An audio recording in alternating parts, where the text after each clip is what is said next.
இன்னும் கொஞ்சம்தான். இந்த தடவை எப்படியாவது உன்னை பார்க்க வந்துடுறேன் சாமி. ஸ்கூல்ல இருந்து இன்னைக்கும் சொல்லிட்டாங்க, நாளைக்குள்ள ஃபீ கட்டணுமா.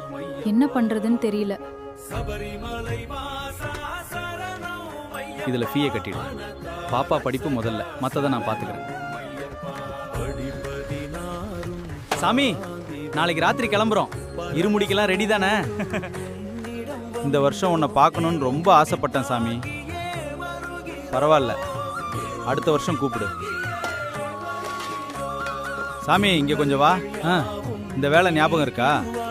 உனக்கு ஒரு பேலன்ஸ் கொடுக்காம விட்டுருக்கேன். 6 மாதத்துக்கு முன்னாடி உனக்கு கொடுக்க வேண்டிய கூலி அக்கௌண்ட் பார்க்கும்போது தான் நேற்று தெரிஞ்சுது. வச்சுக்க சாமி. இத்தனை நாளாக இந்த காசு இருந்திருக்கு, இன்னைக்கு தான் எப்படி ஞாபகம் வந்துச்சு எனக்கும் தெரியல சாமி. நேற்று ராத்திரி தூங்க போகிறதுக்கு முன்னாடி திடீர்னு இந்த கணக்கு ஞாபகம் வந்துச்சு. அதான் காலையில் வந்ததும் புக் எடுத்து பார்த்தேன். இப்ப சந்தோஷமா போயிட்டு வாங்க. சாமி, இந்த வருஷம் உங்க ஐயப்பனை உங்களை விட்டுறல. சாமியே சரணம் ஐயப்பா. வர முடியாதுன்னு நான் முடிவு பண்ணிட்டேன் சாமி. ஆனால் நீ முடிவு பண்ணல போல. நான் கேட்டது காசு இல்லை, உன்னை பார்க்க ஒரு வழி மட்டும்.